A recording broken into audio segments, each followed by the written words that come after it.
আমি বলছি 2010-11 সালে, তখন ওই কস্টিউমের সবথেকে কমা এবং ন্যূনতম দাম ছিল 28,000 টাকা।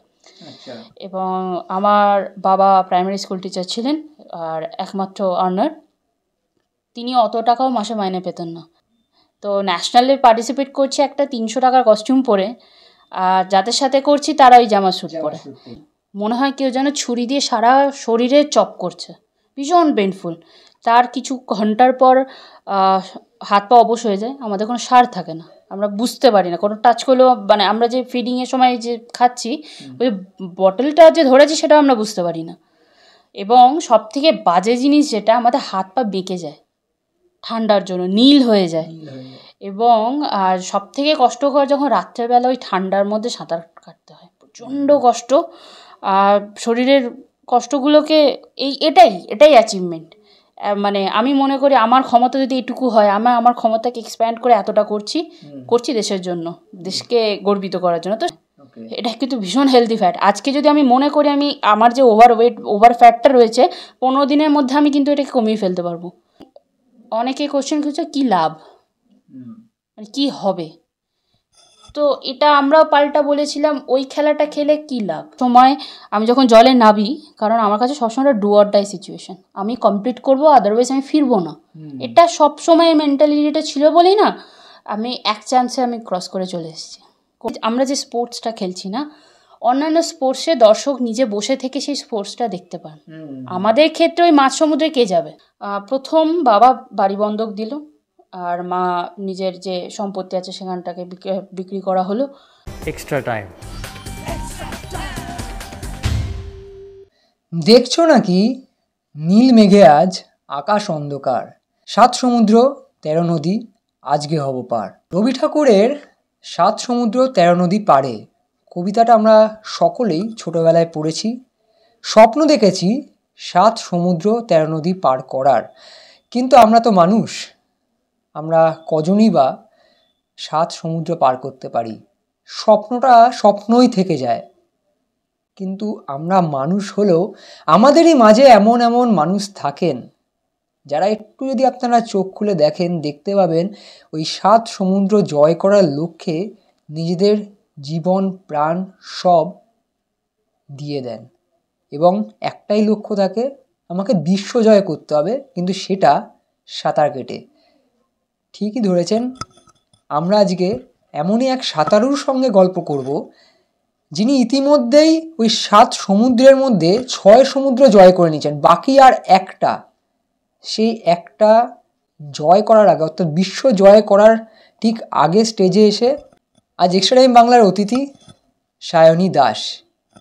সায়নী দাস, যিনি এই বাংলার গর্ব, এই ভারতের গৌরব, এবং তার সঙ্গে প্রথম ভারতীয় মহিলা সাঁতারু যিনি নর্থ চ্যানেল পার করেছিলেন, যা একটা ইতিহাসও বটে। আমরা সায়নীর কাছে আসবো বটে, অনেক গল্প শুনবো বটে। আমি সায়নীর কাছে প্রথমেই জানতে চাইবো যে কবিগুরুর লাইন দিয়ে শুরু করলাম, 7 সমুদ্র 13 নদী পারে, তুমি কি ছোটোবেলাতেই এই জিনিসটা সিরিয়াসলি নিয়ে নিয়েছিলে? একদমই না, একদমই না। কারণ সমুদ্র পার করার যে ভাবনাটা, সেটা খুব খুব বেশি দিন পুরনো নয়। আমি কিন্তু শর্ট সুইমার ছিলাম, মানে আমি সুইমিং পুলে সুইমিং করতাম, মানে এরকম সমুদ্র নদী খুব ভয় পেতাম। যদিও আমি সাঁতার শুরু করেছি নদীতে, গঙ্গায়, কারণ 7 বছর বয়সে আমি 2বার 10 কিলোমিটার কম্পিটিশনে গিয়েছিলাম, সেখানে আমি শেষ করেছিলাম 5 মাস সাঁতার শিখে। তো সাঁতার কেটে যে 7 সমুদ্র পার করব, সেই পরিকল্পনাটা শুরু হয় 2019 সালে। মানে হঠাৎ কি হলো যে এই পরিবর্তনটা এলো? পরিবর্তন প্রথমত তো শর্ট সুইমিংয়ে আমি খুব প্রাইম টাইমে যখন ছিলাম, মানে আমার 50 মিটার ব্রেস্টস্ট্রোক আমি খুব খুব ভালো সুইমার ছিলাম। আমি স্টেটে আমি গোল্ড মেডেল পেতাম, আমি বেঙ্গলকে ন্যাশনাল চ্যাম্পিয়নশিপে প্রতিনিধিত্ব করতাম। কিন্তু সমস্যাটা হলো আমাদের দেশে পরিকাঠামোর বড়ই অভাব, আর কালনার মতো একটা ছোট্ট শহর, সেখানে প্র্যাকটিসের অভাব। শুধু সাঁতার তো শুধু সাঁতার কাটা নয়, সাঁতার কাটার সাথে সাথে আরও অনেক কিছুর প্রয়োজন হয়। যেমন ভালো ফিজিওর দরকার, একটা ইনজুরি হলো তার রিকভারির দরকার, ভালো মেন্টাল কোচের দরকার, গাইডেন্সের দরকার, কোন স্ট্রোকটা আমার জন্য বেটার। তো সেই ধরনের গাইডেন্সের অভাব, সেই ধরনের পরিকাঠামোর অভাব। আর একটা ছোট্ট একটা উদাহরণ, সেটা হচ্ছে আমরা যে সুইমিংয়ের কস্টিউম পরি, ওখানে এক ধরনের কস্টিউম হয় যেটাকে বলে জ্যামা স্যুট, মানে যেখানে এখন ন্যাশনাল চ্যাম্পিয়নশিপ হোক, অলিম্পিকে যে ধরনের ওরা কস্টিউমগুলো পরে, আমি বলছি 2010-11 সালে, তখন ওই কস্টিউমের সব থেকে কমা এবং ন্যূনতম দাম ছিল 28,000 টাকা। এবং আমার বাবা প্রাইমারি স্কুল টিচার ছিলেন, আর একমাত্র আর্নার, তিনি অত টাকাও মাসে মাইনে পেতেন না। এবং ওই জ্যামার স্যুট 4বার ইউজ করার পর সেটাকে ফেলে দিতে হয়, কারণ সেটা আর ব্যবহার করা যায় না। তো তখন ওই জিনিসটা অ্যাফোর্ড করতে পারিনি। ওই জ্যামা স্যুটটা যেহেতু ওয়াটারপ্রুফ হয়, তো সেই কারণে ওটা পরলে 2 সেকেন্ড টাইম কমবেই। তো ন্যাশনালে পার্টিসিপেট করছি একটা 300 টাকার কস্টিউম পরে, আর যাদের সাথে করছি তারা ওই জামা স্যুট পরে, তাদের সাথে লড়াই করে কয়েক ফ্র্যাকশনের জন্য আমি মেডেল পাচ্ছিলাম না। তো ওই সময় মনে হলো না, সাঁতারে মানে শর্ট সুইমিং হয়তো সম্ভব নয়, আর এত দূর এসছি, এত বছর 12 বছর সাঁতার কেটেছি, তো এইভাবে তো ছেড়ে দেওয়াটা উচিত নয়। আর কোথাও নিজের কাছে মনে হয়েছে যে না, আমার কাছে ওই ক্যাপাসিটিটা আছে, আমি কিছু একটা করতে পারি। তো সেটা তখন আমরা ঠিক করলাম যে 2008 সালে যখন আমরা যুবভারতীতে আমরা থাকতাম, আমাদের ন্যাশনাল ট্রেনিং হতো, ক্যাম্প হতো, ওখানে মাসাদুর রহমান বৈদ্য আসতেন। তো উনি তখন বলেছিলেন যে সায়নী, আর যাই হোক একদিন ইংলিশ চ্যানেলে অন্তত পার করো। তো ওইটা না মনের মধ্যে একটা ছিল সুপ্ত বাসনা। তো 2015 সালে ঠিক করি যে শর্ট সুইমিং নয়, এবার ওপেন ওয়াটার সুইমিংয়ে আসবো। আর ওই সময় অনেকে কোশ্চেন করা শুরু করে আমার এবিলিটি নিয়ে, যে আদৌ ভালো সুইমার কিনা। তো কোথাওটা নিজের কাছে চ্যালেঞ্জ ছিল নিজেকে যে প্রমাণ করব যে আমি কতটা ক্যাপেবল। আর সেই জায়গা থেকেই সেই কি বলবো, সেই চ্যালেঞ্জটা আমি অ্যাকসেপ্ট করেছিলাম। তারপর থেকে তো এই একটার পর একটা অবশ্যই আমি সোশ্যাল মিডিয়া অ্যাকাউন্ট তোমার দেখছিলাম, ভেবো না স্টক করছিলাম, কিন্তু জাস্ট দেখছিলাম যখন, তখন দেখলাম 6/7 লেখা। এই 6/7 রহস্যটা একটু যদি খোলাসা করো। এই মুহূর্তে আমি ওশিয়ান 7 চ্যালেঞ্জ, বা বাংলা ভাষায় যাকে বলে সাঁতার কেটে 7 সমুদ্র পার করা, সেটা করছি। World open water swimming association, আর ওয়ার্ল্ড অ্যাকোয়াটিক্স, আর ওয়ার্ল্ড ম্যারাথন সুইমার্স অ্যাসোসিয়েশন, এদের মানে এদের একটা টিম আছে, বা মানে বডি বলতে পারি। তো তারা ওশিয়ান 7 চ্যালেঞ্জটাকে কন্ডাক্ট করে। সেখানে সাঁতারুদের পার্টিকুলার 7টা চ্যানেলকে পার্টিকুলার রুলস মেনটেন করে ক্রস করতে হয়। এটা খুব সিমিলার মাউন্টেনিয়ারিংয়ে যে 7th সামিট হয়, সেম ওপেন ওয়াটার সুইমিং। তো সেখানে 7টা চ্যানেল রয়েছে, তো সেই 7টার মধ্যে 6টা কমপ্লিট, তাই 6/7। বাকি কোনটা রয়ে গেছে? আর বাকি রয়েছে জাপানের সুগারু। জাপান বলতে মনে পড়লে এইটা মনে হয় একটু ডিফিকাল্ট, মানে সাকসেস রেট কতটা একটু যদি বলো। 25% এরকম। 25% এরকম। আচ্ছা, যখন রিস্ক নিয়ে কথা হচ্ছে, 25% নিয়ে কথা হচ্ছে, 6 সমুদ্র জয় করেছো, সব থেকে টাফ কোন যাত্রাটা লেগেছে, এবং সেখানের কিছু এক্সপিরিয়েন্স যা এখনো পর্যন্ত মানুষ জানে না, যদি কিছু থাকে একটু শেয়ার করো। সব করে টাফ, তার জন্যই ওশিয়ান 7। অবশ্যই। কিন্তু আমার সবসময় মনে হয়েছে ইংলিশ চ্যানেল, কারণ প্রথমত আমার বয়স খুবই কম ছিল। ইংলিশ চ্যানেল মূলত সবাই 25 বছরের বেশি যারা তারা করে, তখন আমার 19 বছর বয়স। আর তখন শর্ট সুইমিং থেকে সবে ওপেন ওয়াটার সুইমিংয়ে এসেছি। ট্রান্সফর্ম হওয়াটা খুব টাফ ছিল। এই যে সবাই বলে সায়নী এত মোটা কেন, এই কোশ্চেনটা ভীষণভাবে পাই। তো এটা ওই যে যখন আমি ট্রান্সফর্ম হয়েছি, যখন শর্ট সুইমিং থেকে আমি ওপেন ওয়াটার এসেছি, সবার প্রথমে যেটা দেখলাম, ইংলিশ চ্যানেলে টেম্পারেচার 15 ডিগ্রি থেকে শুরু, তারপর সেটা ড্রপ করে, সেটা 8 ডিগ্রিতে গিয়েও ড্রপ করে। তো সায়েন্স অনুযায়ী একটা মানুষ, সাধারণ মানুষ 3 মিনিটের বেশি ঠান্ডা জলে থাকতে পারে না, হাইপোথার্মিয়া হবে, মারা যাবে। সেখানে আমাকে 14-15 ঘন্টা সুইম করতে হবে। তো এর উপায় কী? তো যারা অ্যাসোসিয়েশনের লোক ওনারা ছিলেন, তারা বারবার বলে গেছেন সায়নী দুটো জিনিস করো। এক, যেহেতু তুমি গরমের, ইন্ডিয়া যথেষ্ট গরম, 2 মাসও এখানে ঠান্ডা থাকে না, বলে যতটা পারো ঠান্ডার এক্সপোজ করো, আর যতটা পারো বডিতে ফ্যাট বাড়াও। তখন আমার কোশ্চেন আছে কেন ফ্যাট বাড়াবো, ফ্যাট বাড়ালে তো বোধ হয় আমি ডুবে যাবো, বা এটা আমাদের সাধারণ চিন্তা। কারণ আমি শর্ট সুইমিংয়ে ছিলাম যেখানে ফ্যাট একদম না। হ্যাঁ, মানে শর্ট সুইমিং বলতে যদি আমরা অলিম্পিক্সে সুইমিং দেখি, দর্শক বন্ধুরা যাদের যাদের দেখেছে আর কি, আমি যদি মাইকেল ফেলপসের কথা বলি, একদম প্রপার ফিজিকওয়ালা বডি, এবং সেটা দেখার পর যখন তোমাদের মতো যারা লং সুইমিং করছে সাগরে নদীতে, তাদের ফিগার অবশ্যই অনেকটা হেলদি হয়, ওভারওয়েট হয়। আমার এই প্রশ্নটা অবশ্যই আসার আগে তুমি নিজেই খোলাসা করে দিলে অনেকটা, কারণ মানে আমি যদি নিজের কথা বলি, আমাকে দেখলে আমার তুই তো রোগা ভেসে উঠবি এরকম, আর কোনো হেলদি চেহারা দেখলেই বলে তুই তো ডুবে যাবি, তুই সাঁতার কাটবি কী করে। ব্যাপারটা পুরো উল্টো, ব্যাপারটা অ্যাকচুয়ালি উল্টো, এবং অনেকটা সাইন্টিফিক ব্যাপার রয়েছে, যেটা অনেকটাই সায়নী অনেকটাই ক্লিয়ার করেছে। আজ এই ভিডিওটা আমি জানি না কারা কারা দেখবেন, কিন্তু যারা দেখবেন এবং যাদের সুইমিংয়ের প্রতি একটা ভালোবাসা আছে, একটা ইচ্ছা আছে, বা সবারই সুইমিংটা শেখা খুব জরুরিও বটে আজকের দিনে, এই এই পার্টিকুলার পার্টটা অবশ্যই দেখবেন এবং মনে রাখবেন। আমি সায়নীর কাছে আরেকটু ডিটেলসে জানতে চাইবো, সায়নী অবশ্যই ওভার ওয়েট করতেও একটা টাইম লেগেছে, এবং সেটা অবশ্যই সায়েন্স মেনেই করেছো। আর যতদূর আমার ধারণা, তুমি যখন সাঁতার কাটছো অনেকটা এনার্জি, ফ্যাট বার্ন হচ্ছে, সেখান থেকে এনার্জিটা পাচ্ছ। সেক্ষেত্রে যখন নর্থ চ্যানেল বা যেখানে জল খুব ঠান্ডা হয় অ্যাকচুয়ালি, সেই জায়গাটায় গিয়ে কতটা কষ্ট হয়, যতই তুমি ওভারওয়েট করে যাও, একটা লড়াই তো থাকে। আমরা যখন জলে নামি, জলে নামার 2-3 মিনিটের মধ্যে বডি টেম্পারেচার ড্রপ করে যায়, এবং সেখানে এই প্রসেসটা কিন্তু খুব কষ্টকর, ভীষণ পেনফুল, মনে হয় কেউ যেন ছুরি দিয়ে সারা শরীরে চপ করছে, ভীষণ পেনফুল। তার কিছু ঘন্টার পর হাত পা অবশ হয়ে যায়, আমাদের কোনো সার থাকে না, আমরা বুঝতে পারি না, কোনো টাচ করলেও, মানে আমরা যে ফিডিংয়ের সময় যে খাচ্ছি, ওই বটলটা যে ধরেছি সেটাও আমরা বুঝতে পারি না। এবং সবথেকে বাজে জিনিস যেটা, আমাদের হাত পা বেঁকে যায় ঠান্ডার জন্য, নীল হয়ে যায়। এবং আর সবথেকে কষ্টকর যখন রাত্রেবেলা ওই ঠান্ডার মধ্যে সাঁতার কাটতে হয়, প্রচণ্ড কষ্ট। আর শরীরের কষ্টগুলোকে এটাই অ্যাচিভমেন্ট। মানে আমি মনে করি আমার ক্ষমতা যদি এটুকু হয়, আমার ক্ষমতাকে এক্সপ্যান্ড করে এতটা করছি দেশের জন্য, দেশকে গর্বিত করার জন্য, তো সেই জায়গাটায় বেশ ভালো লাগে। আর যেটা মানে আমাদের যেটা বারবার বলা হয়, কেন ওয়েট, মানে ওয়েট মিনস হচ্ছে ফ্যাট, এবং সেই ফ্যাটটা থাকবে স্কিনের নিচে, কোনো অর্গ্যানসের ওপরে নয়। এটা কিন্তু ভীষণ হেলদি ফ্যাট। আজকে যদি আমি মনে করি আমার যে ওভার ফ্যাটটা রয়েছে, 15 দিনের মধ্যে আমি কিন্তু এটাকে কমিয়ে ফেলতে পারবো। এটা খুব মানে শুনতে খুব ইজি, মানে কিন্তু এই প্রসেসটা খুব সায়েন্টিফিক্যালি আমাদের মেনটেন করে চলতে হয়।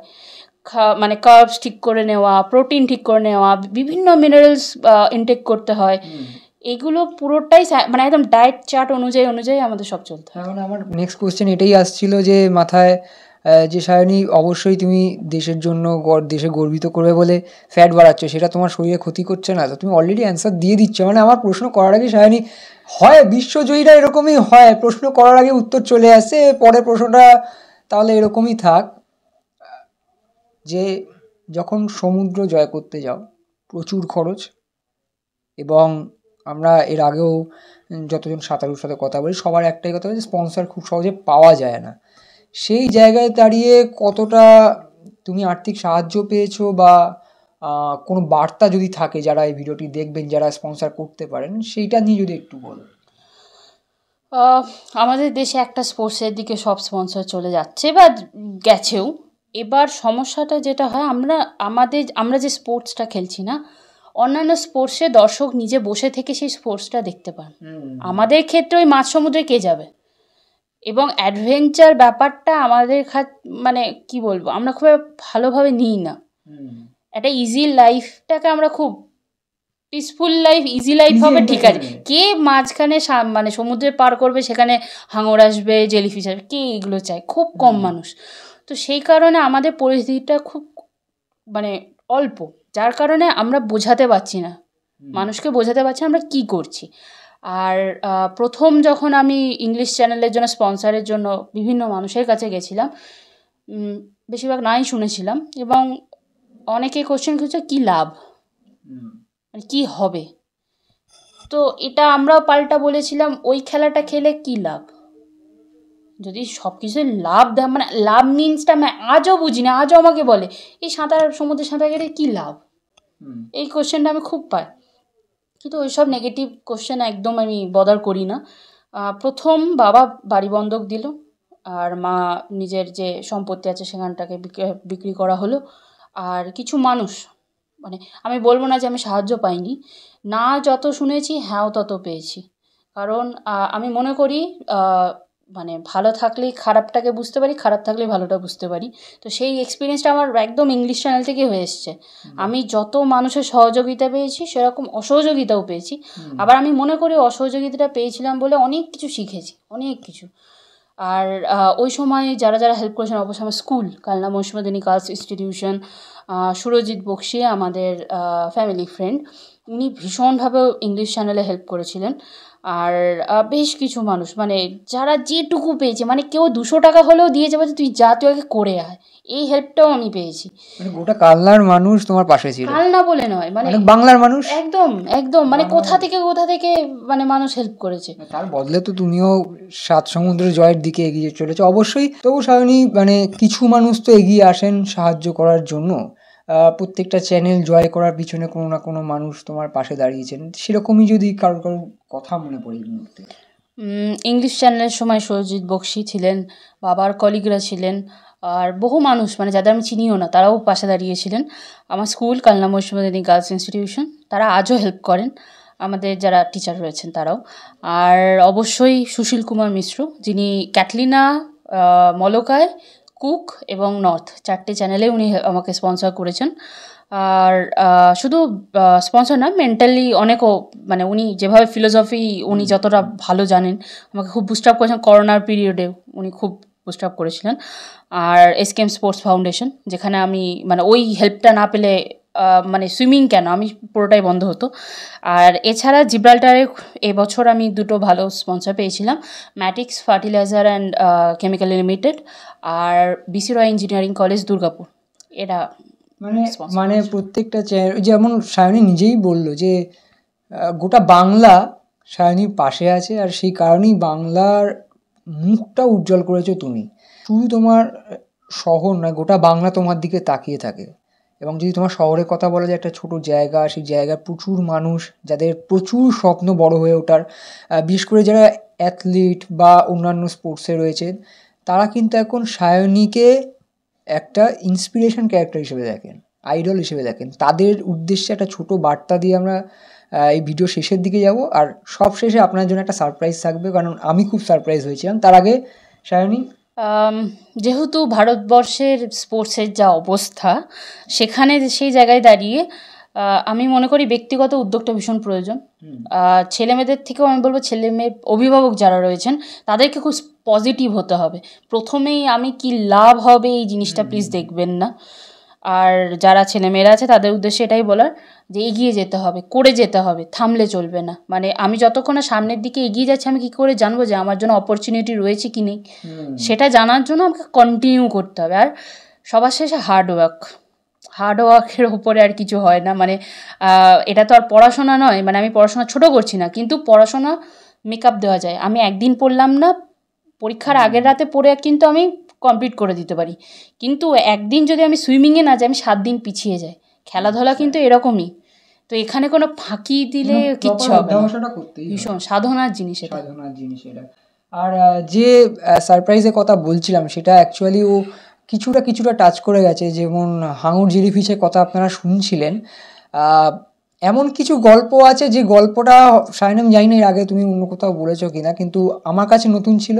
আর আমার মনে হয় আমাদের দর্শকদেরও সেই মানে রোমাঞ্চকর ফিলিংটা পাওয়াটা উচিত। হাঙরের সামনে পড়েছিলে, বাকিরা পালিয়ে যাচ্ছে, তুমি এগিয়ে যাচ্ছ। তুমি জয় করলে যে চ্যানেল, তার আগে সেই হাঙর অ্যাটাক, বা কোনো সময় চ্যানেল জয় করার পরে হাঙর অ্যাটাক, ঠিক কী হয়েছিল সেই সময়টা? আমি অস্ট্রেলিয়া হাঙরের জন্য বিখ্যাত। শুধু হাঙরও বলবো না, যে কোনো কারণে মানে ল্যান্ডে গেলে মাকড়সা একদম, মানে ওখানে সাপ সবকিছু আছে, সবকিছু বিষাক্ত সবকিছু আছে। তো যখন আমরা পার্থেই ছিলাম, পার্থ থেকে আমাদের সুইম স্টার্ট হয়েছিল আর রটনেস আইল্যান্ড পর্যন্ত 12 কিলোমিটার সাঁতার হয়ে যাওয়ার পর হঠাৎ করে দেখি হেলিকপ্টার থেকে ফায়ারিং চলছে।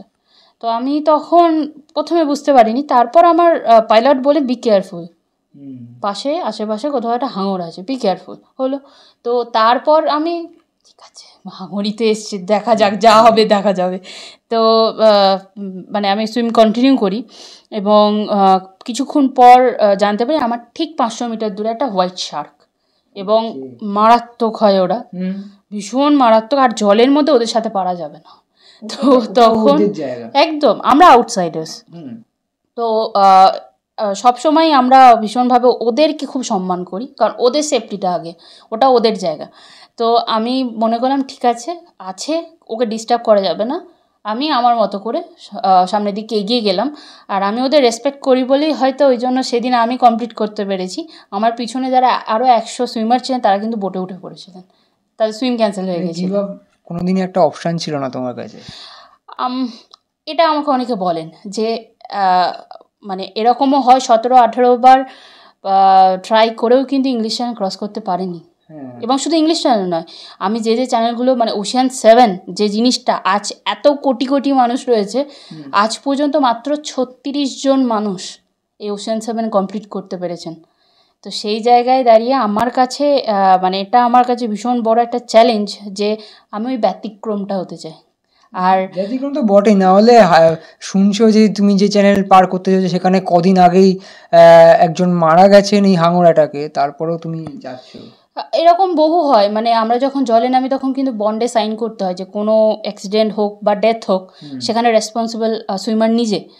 এবং আমার কাছে সবসময় আমি যখন জলে নামি, কারণ আমার কাছে সবসময় ডু অর ডাই সিচুয়েশন, আমি কমপ্লিট করবো, আদারওয়াইজ আমি ফিরবো না, এটা সবসময় মেন্টালিটিটা ছিল বলেই না আমি এক চান্সে আমি ক্রস করে চলে এসেছি, কোনো জায়গায় আমার বাধা হয়নি।